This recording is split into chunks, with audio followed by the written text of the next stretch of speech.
Afrique Université est une web TV panafricaine, universitaire et scientifique éditée à Yaoundé au Cameroun par l'Agence universitaire pour l'innovation.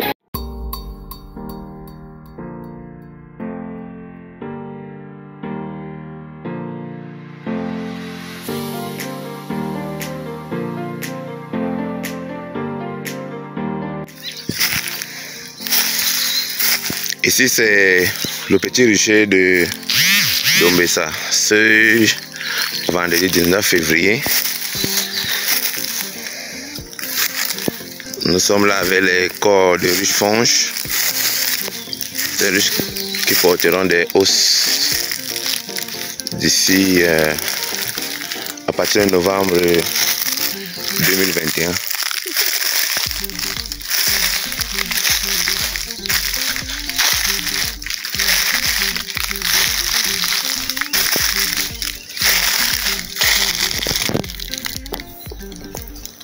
La voix dans cette vidéo amateur, c'est celle de Serge Ayarma.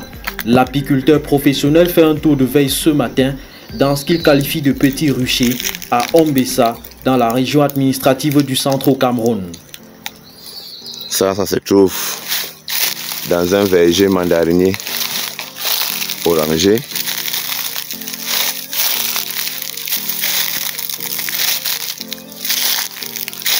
Mais aussi composé de quelques kaliandras. Avec le club des techniciens de l'apiculture, une des plateformes auxquelles il appartient, il passe l'essentiel de son temps dans ce qu'il qualifie de brousse. En fait, il va de rucher en rucher dans plusieurs localités de cette région. En plein milieu de la nuit, le voici qui conduit ses troupes dans un rucher arrivé à maturité. Cette fois-ci, il s'agit de la récolte du miel.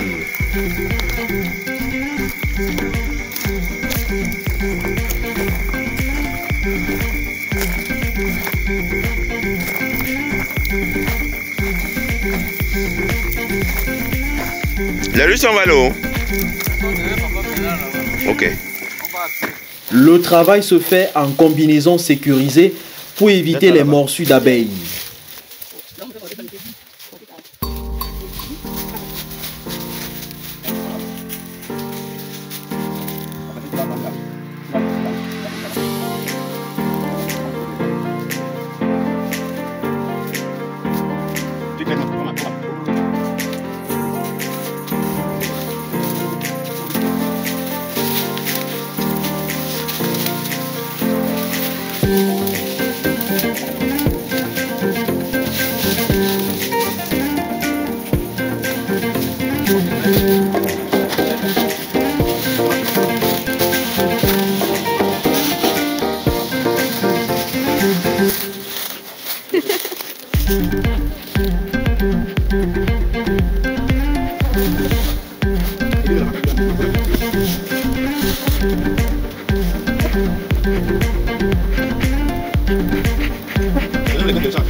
Sous sa forme brute, voici à quoi ressemble le miel sorti de la ruche.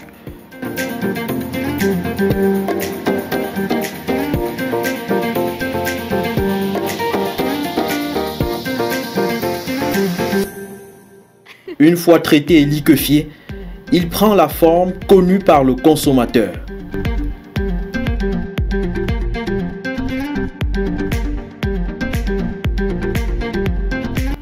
Racontée en quelques scènes, l'apiculture a l'air simple. Mais cette science qui consiste à élever les abeilles ne vous est accessible que si des spécialistes vous en expliquent toutes les techniques et surtout le modèle économique qui se cache derrière.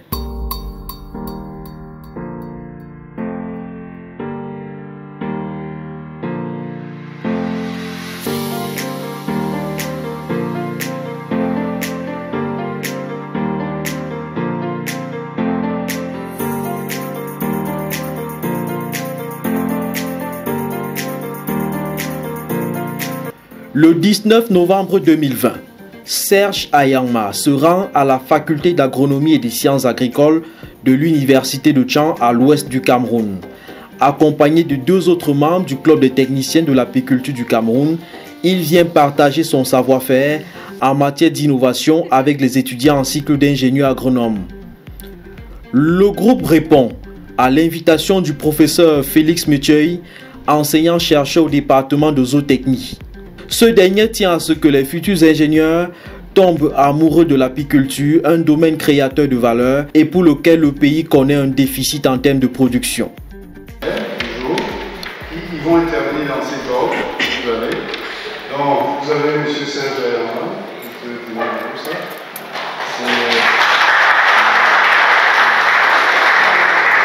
Si le représentant passerait la journée, c'est un peu plus de 25 ans d'expérience. 25 ans d'expérience dans le monde professionnel, dans toutes les questions alimentaires, dans la nutrition en particulier. Donc, il a une bonne qualification pour tout ce qui est agriculture et nutrition. Voyez-vous, quand on dit paysan, parfois on pense qu'il s'agit des gens qui n'ont rien dans la tête. Serge Ayangma commence par quelques indications statistiques pour captiver l'attention de ses futurs ingénieurs agronomes. Vous devez savoir que le Cameroun est 8e exportateur de miel africain derrière un pays comme la LCA et Madagascar. Vous devez savoir que la plus grande production camerounaise est entretenue par 2 grands bassins qui sont la Damawa ou alors le Grand Nord, victime aujourd'hui de l'insécurité Boko Haram, et le deuxième grand bassin, le Grand Ouest, aujourd'hui victime de l'insécurité Nozo. Par conséquent, les autres régions, 5-6 régions qui restent, ont le devoir civique et civil d'essayer de relever la tendance. Il faut plus de producteurs de miel parce que les 3,3 millions de litres produits par année au Cameroun sont largement insuffisants pour satisfaire la demande à la fois intérieure et extérieure. Pour nos jeunes, nous appelons à plus de considération pour cette activité. Qui a développé l'apiculture au Cameroun? Le mot apiculture. Élevage des abeilles. Vous savez qu'on élève les abeilles.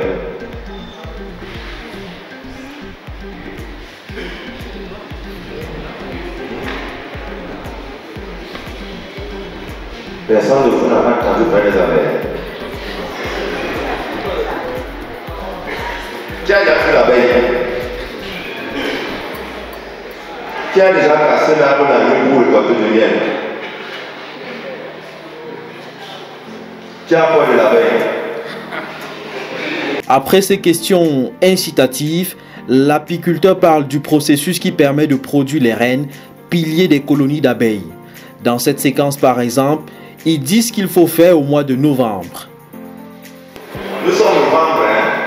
C'est la période où les pluies sont terminées et les plantes ont eu un temps de léthargie, par exemple les manguiers, et lorsque les manguiers reviennent en floraison, il y a une charge d'acide aminé dans les plantes qui vont déclencher la fièvre des sémages.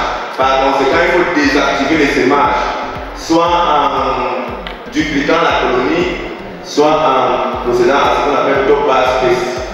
C'est-à-dire chamboulement des barrettes.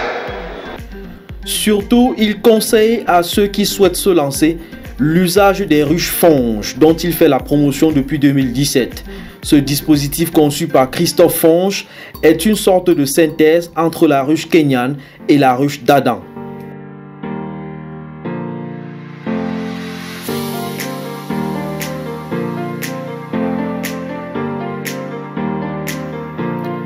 À cette ruche Fonge, Serge Ayangma a consacré un ouvrage et plusieurs fiches techniques. D'après ce qu'on peut y lire, une ruche Fonge coûte 25 000 francs CFA contre 30 000 francs CFA pour la ruche kenyane et 10 000 francs CFA pour la ruche traditionnelle. Par ailleurs, elle permet jusqu'à 3 récoltes par an. Et ici, Christophe Fonge lui-même en fait la démonstration dans un rucher situé à Komtou, dans l'arrondissement d'Oubala, région administrative du centre, au Cameroun. Je rappelle que nous sommes à Komtou ce 20 février 2016, où nous sommes venus pour prélever du miel dans des riches-fonges, et notamment dans les hausses. Et les hausses ont la caractéristique ici d'avoir tout ce modèle de ruche, parce que nous avons deux modèles, des modèles qui portent des barrettes en hausse, des modèles qui portent des cadres. Donc nous avons à la fois des extracteurs et des pressoirs. Donc ici nous allons prélever dans des hausses à cadre, et vous voyez à quel point ces hausses sont pratiques. La récolte se fait plusieurs fois, hein, et puis il n'y a pas de couvain en hausse qui facilite la récolte. Le prélèvement, nous venons avec des caisses, des caissons pour prendre du miel directement, et on les remplace. On remplace le cadre enlevé par des cadres vides prévus à cet effet.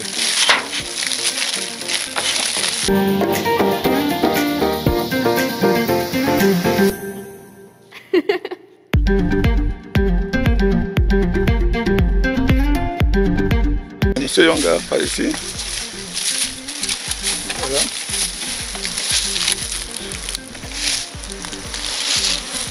Là, le caisson.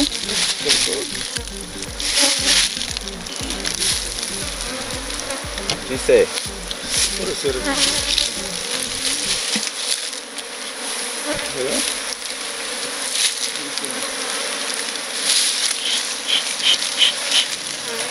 En termes de rendement, chaque ruche-fonge peut donner entre 10 et 20 litres de miel par récolte, soit 1 à 2 fois mieux que les ruches kenyanes. En définitive, d'après Serge Ayangma, la ruche-fonge permet un meilleur rendement, un microclimat débouchant sur une température optimale, un meilleur taux d'humidité des miels récoltés, une plus grande fréquence des récoltes, un poids plus léger permettant les manipulations de la ruche. Dans l'écosystème apicole camerounais, le conférencier travaille avec une équipe qui fabrique cette ruche. La bande a déjà pu en fabriquer 3000. Parmi les astuces que le sieur Ayangma donne, il y a les mesures idoines pour traiter le miel brut récolté. Par exemple, il faut éviter de le tamiser à l'aide des moustiquaires. C'est l'erreur commise par les apiculteurs dans la partie septentrionale du Cameroun. Une faute qui a altéré la qualité et jeté un discrédit sur le miel camerounais à l'étranger. Quoi qu'il en soit, ce professionnel promet d'accompagner ceux des étudiants qui souhaitent se jeter dans ce secteur d'activité qu'il décrit comme étant très lucratif. Je me suis retrouvé par hasard dans le monde agricole où l'abeille m'a fasciné, m'a intéressé. Et je me suis dit, ok, si nous produisons par exemple du miel, n'est-il pas possible de donner une plus-value au miel? Et j'ai pris sur moi de faire un peu le tour des grands magasins de la ville de Yaoundé particulièrement, où j'ai constaté qu'on avait beaucoup de produits à base on avait des sous-produits à base des produits de la ruche. Thierry Fotso insiste sur ce côté lucratif de l'apiculture. Titulaire d'une maîtrise en chimie obtenue à l'université de Yaoundé 1 en 2007, il rentre dans l'univers apicole après avoir tenté en vain d'accéder à la fonction publique camerounaise. Ses connaissances acquises en chimie lui serviront de base pour s'orienter vers la transformation des produits bruts issus de la ruche. Aujourd'hui chercheur indépendant, il présente aux étudiants de la faculté d'agronomie et des sciences agricoles de l'université de Tchang 3 produits finis obtenus de la recherche-développement dans son laboratoire. Il y a d'abord l'hydromel, vin de miel que le chercheur indépendant a embouteillé sous le nom de marque Rucher Sainte-Laure. Le vin de miel, qui est l'hydromel, vient résoudre un problème de qualité et de contrôle de ce que nous consommons.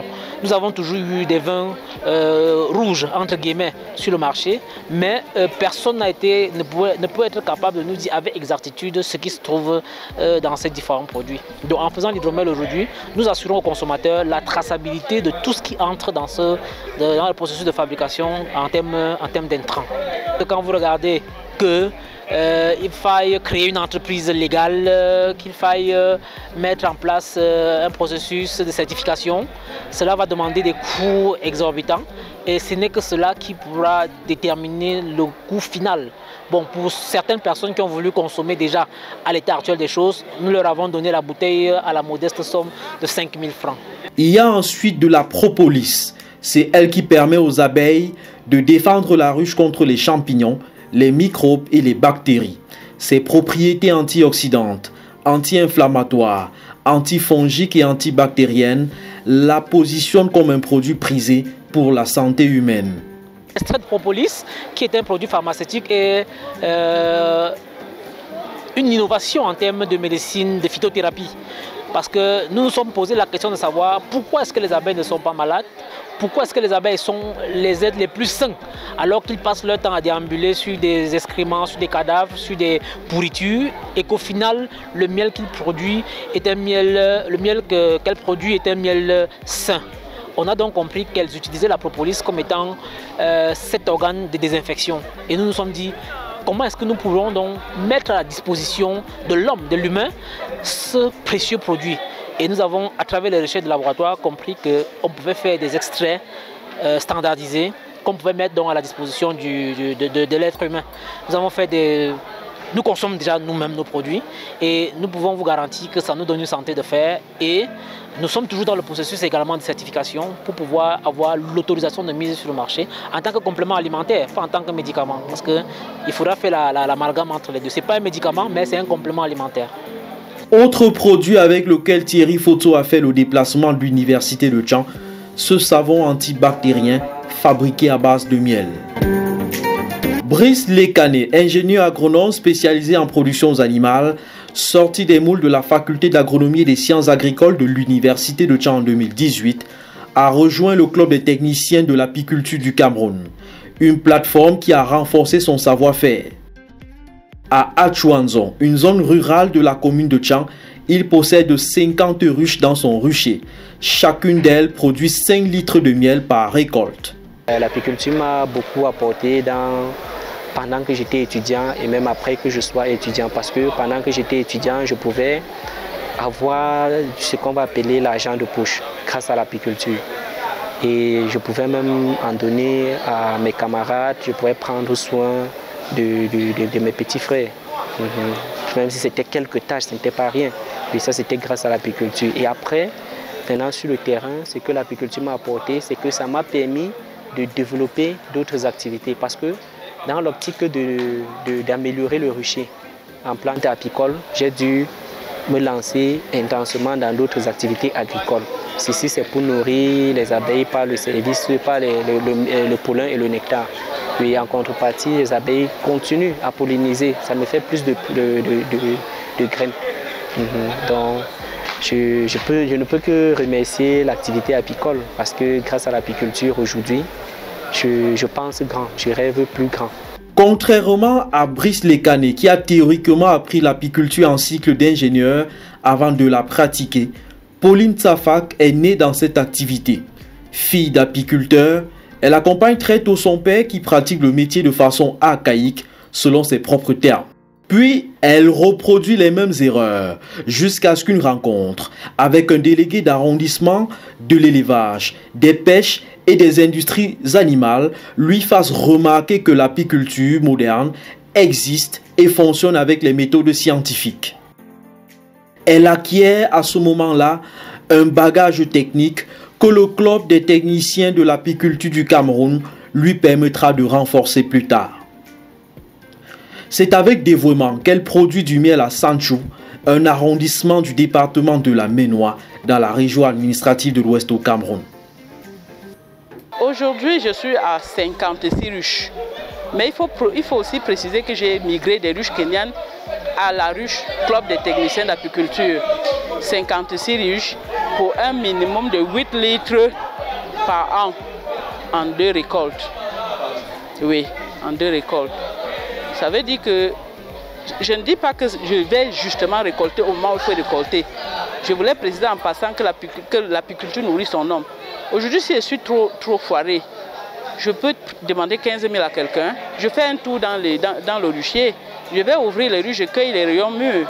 Quand je vais rentrer, je vais presser, j'aurai un 5 litres qui va me rembourser ce que j'ai prêté le matin.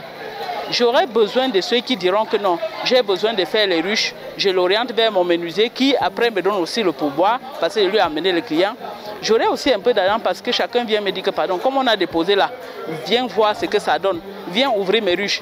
Je lui impose aussi ma façon. Quand je veux ouvrir ta ruche, à la fin là, j'ouvre une ruche à 2000, même s'il y a le miel dedans ou pas.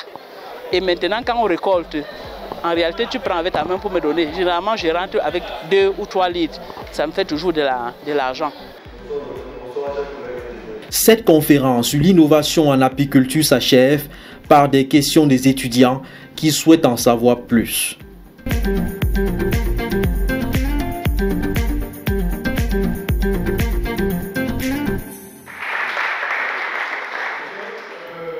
L'organisateur de cette rencontre entre professionnels et futurs ingénieurs se montre satisfait de l'impact qu'elle a pu créer.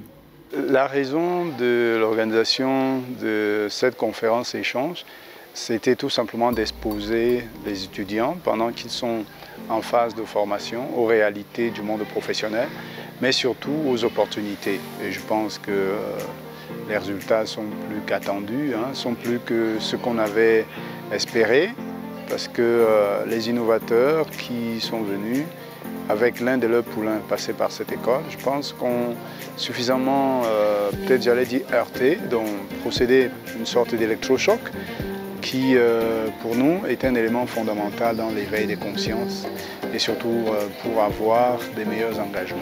L'enseignant-chercheur, par ailleurs patron de la ferme de recherche et d'application de cette faculté d'agronomie et des sciences agricoles, loue surtout la démonstration opérée par les conférenciers pour exposer le côté rentable de l'apiculture.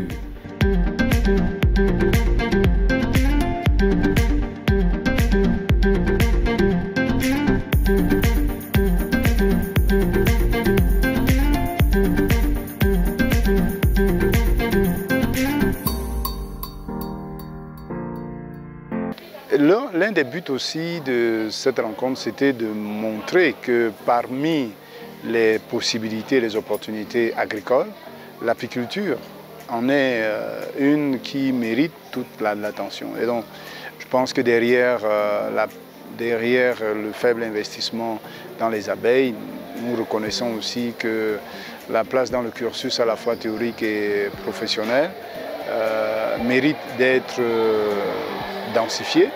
Et donc, ceci participe donc à la fois d'un cours, à la fois d'un échange pratique, à la fois d'une exposition et des questionnements. Bref, c'est un mélange, je crois. D'ailleurs, quelques étudiants m'ont dit que leur perception de l'apiculture a complètement changé juste après 1h30 de conférence par des professionnels. Représentant le chef de département de zootechnie à cette conférence, le docteur Hervé Tchofo témoigne sa gratitude vis-à-vis de l'initiateur. Docteur Métier qui a invité ses conférenciers déjà au département est le spécialiste dans ce domaine qui de temps en temps est appelé à sensibiliser les étudiants sur l'intérêt de cette apiculture, sur pourquoi, quelle est la raison pour laquelle ces étudiants doivent se pencher dans l'apiculture que plutôt que dans d'autres productions animales. Il doit révéler, il est chargé de révéler à ses étudiants l'intérêt de l'apiculture et même de l'importance, pourquoi ils doivent à chaque fois penser à l'apiculture. Quant au chef de département d'agriculture, dans cette grande faculté qui forme les ingénieurs agronomes, il souligne l'importance des abeilles dans le maintien de l'écosystème qui permet de meilleurs rendements des activités agricoles. Les abeilles jouent un rôle très important. Nous savons que ce sont des pollinisateurs. Et beaucoup d'espèces ont besoin d'intervention des abeilles pour le transfert des organes de reproduction. Et ils sont un élément déterminant dans la productivité agricole. Il y a des espèces qui se prêtent à la pollinisation par plusieurs formes d'espèces, d'insectes, mais il y en a qui sont qui attendent l'arrivée des abeilles spécifiquement pour que la processus de reproduction, la fécondation se réalise. Et alors, on doit faire très attention. La santé de nos agroécosystèmes est un élément à prendre en compte pour assurer un certain niveau de productivité. Parce que si on compromet le développement, la reproduction de ces abeilles, il va sans dire que, n'étant pas en mesure d'assurer la pollinisation manuelle, il sera des répercussions sur la productivité, des rendements vont chuter, du simple fait que les abeilles qu'on peut considérer comme des éléments externes, n'ont pas pu agir efficacement. Donc on a un intérêt à les maintenir non seulement en santé, mais dans une densité de population qui soit compatible avec l'activité que nous menons. Naturellement, beaucoup redoutent la présence d'abeilles, parce qu'on peut se faire piquer par une abeille, etc. Mais je pense que le plus important dans la perspective agroécologique, c'est d'apprendre à vivre avec les abeilles, de les intégrer dans le système et savoir faire le meilleur usage. Le meilleur usage passe par les pratiques agricoles qui assurent leur maintien, leur reproduction et leur plus grande efficacité dans le processus de pollinisation. En se jetant dans l'apiculture, les futurs ingénieurs doivent garder en tête que le marché international des produits de la ruche ne badine pas avec les normes et la qualité. D'où l'importance de savoir à quoi on reconnaît le bon miel.